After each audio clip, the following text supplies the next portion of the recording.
Message du souverain patriarche Zosime. Le Saint-Esprit est mon guide. Troisième partie. Seigneur, bénis-nous. La souffrance même de notre Seigneur Jésus-Christ a accordé aux croyants le baptême du Saint-Esprit. C'est si important que même le Fils de Dieu a dû souffrir, mourir sur la croix et ressusciter. Notre Seigneur comprenait parfaitement que sans le Saint-Esprit, il est impossible de comprendre et de connaître Dieu lui-même. L'Esprit de Dieu venant dans le cœur de l'homme est celui qui révèle les secrets du royaume des cieux. Le Christ dit, « Si vous demeurez en moi, tout ce que vous demanderez à mon Père en mon nom, vous le recevrez. » Mais comment savons-nous que nous sommes en Christ? Uniquement par le Saint-Esprit. Mais comment l'Esprit de Dieu agit-il sur une personne?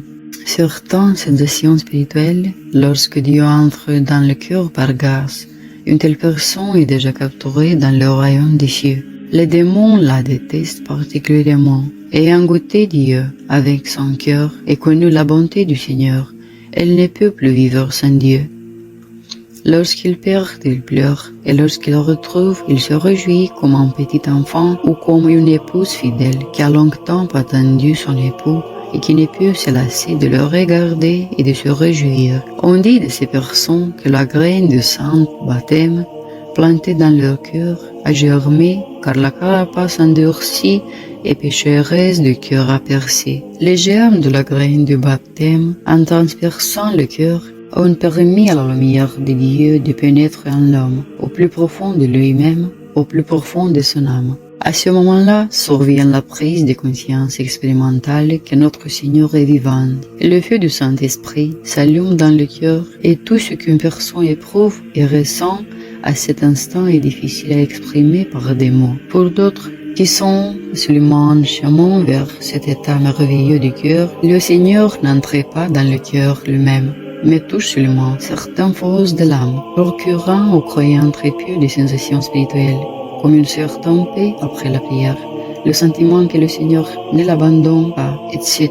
Par exemple, lorsque l'état d'irritabilité de l'âme s'apaise et qu'il l'âme réagit moins douloureusement à quelque chose de négatif, c'est-à-dire lorsque le diable agit toujours par l'intermédiaire des terminaisons nerveuses pour irriter l'homme.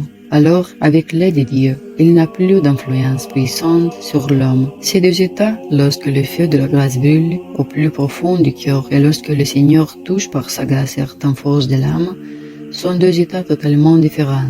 On ne peut être qualifié de spirituel que lorsque le feu de la grâce du Saint-Esprit brûle en son cœur, tandis que d'autres n'en sont qu'au début, le cœur obscurci, encore aveugle. Nombre d'entre eux ignorant même que le Saint-Esprit peut et doit brûler en eux, car le Christ a souffert précisément pour cela, afin que ce feu s'allume dans le cœur de chaque chrétien. Mais le problème est que ceux qui sont en chemin et ne comprennent pas le grand dessein de Dieu, avant même que le feu ne s'allume en eux, se prennent pour des spirituels, essayant ainsi d'occuper des chairs, de donner des conseils, d'écrire des livres sur le salut, dans une profonde illusion. Tels sont les blasphémateurs de l'œuvre même de Jésus-Christ, notre Dieu.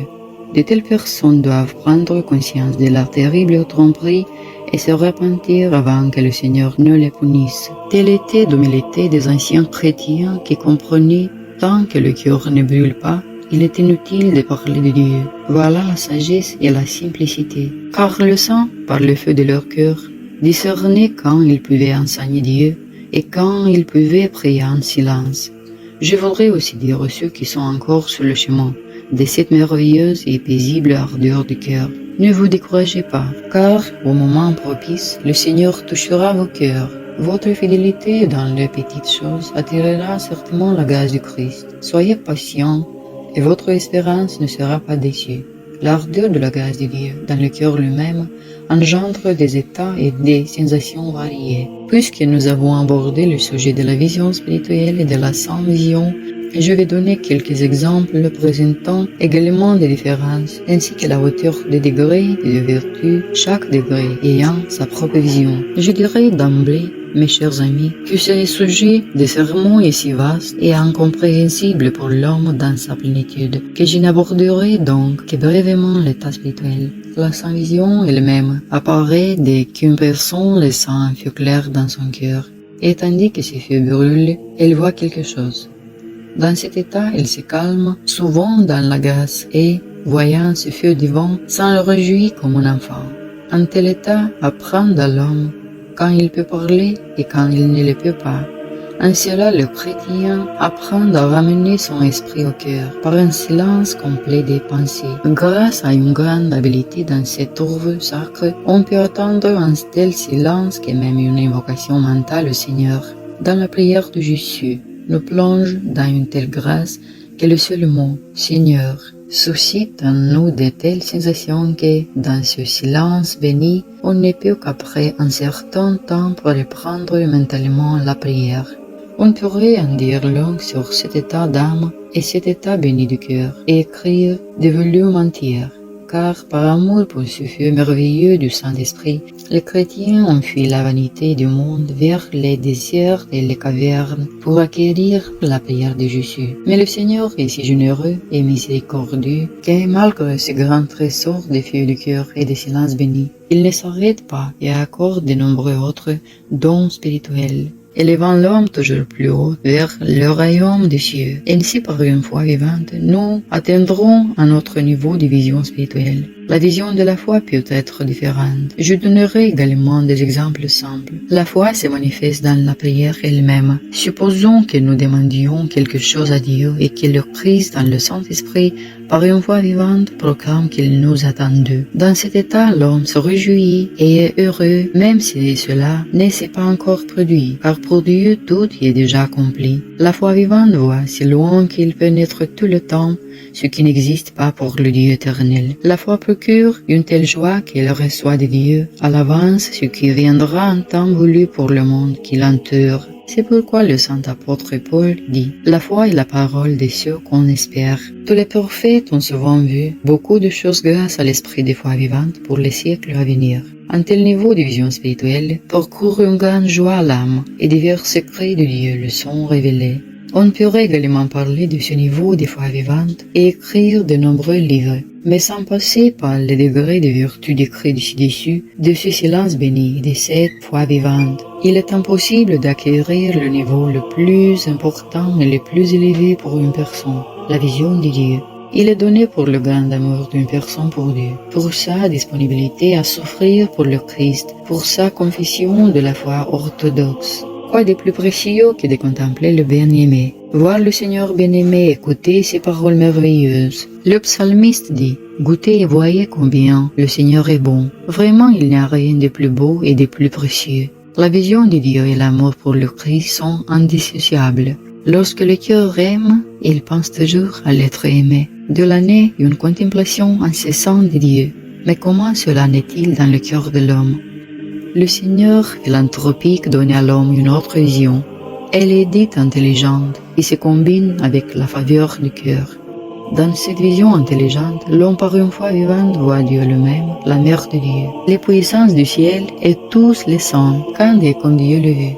Par exemple, lorsque l'on voit la très sainte mère de Dieu, on ne voit pas seulement une image, mais la véritable mère vivante de Dieu.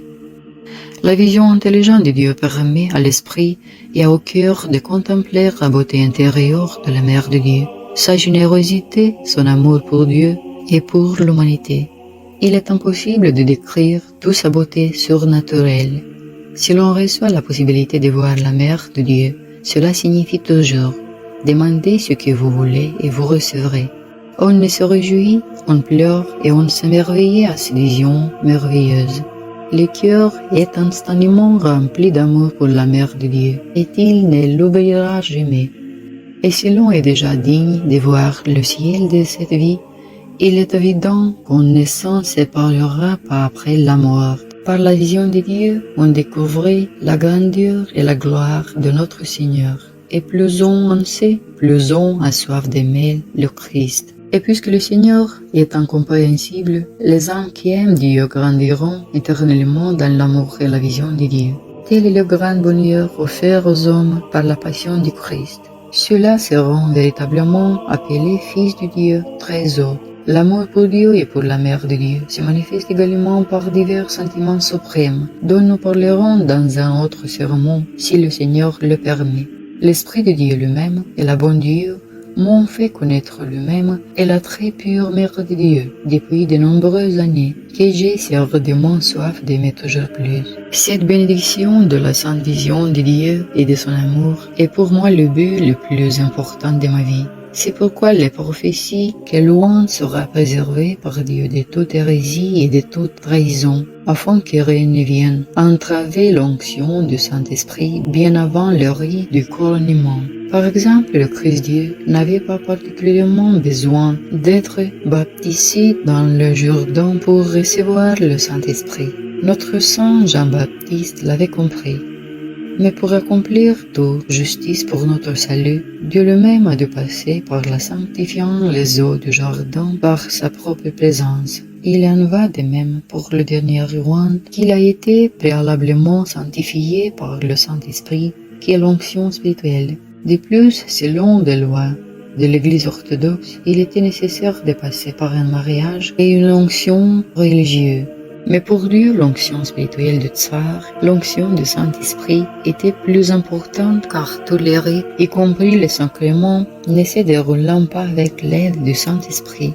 Par exemple, un prêtre dit à quelqu'un « Tes péchés te sont pardonnés ». Le Seigneur peut ne pas pardonner à cause de la négligence du pénitent. Les exemples sont nombreux. Je dis tout cela parce que les gens, étant spirituels, discutent davantage des affaires extérieures que des affaires intérieures, discutant du couronnement extérieur de l'Église, oubliant l'essentiel. L'onction du Saint-Esprit, ces faits merveilleux du cœur, cette foi vivante, cette confession et cette sainte vision de Dieu, qui se manifeste lorsque le Seigneur le veut. C'est pourquoi on dit que Dieu choisit le Tsar, indépendamment de l'opinion de ceux qui s'opposent à lui. Il serait bon que les gens entendent cela, afin de ne pas devenir ennemis de Dieu. Ceci est déjà la troisième partie de mon texte sur le Saint-Esprit, et chaque fois mon cœur est rempli d'une joie toujours plus grande, car je comprends que le temps est venu de nourrir le cœur d'eau vive. Cette joie en Dieu pour les hommes me soutient et me fortifie. Mon cœur voit la défaite du diable dans l'esprit. Remercions le Seigneur notre Dieu, qui désire le salut de tous les hommes. Amen. Souverain Zosim.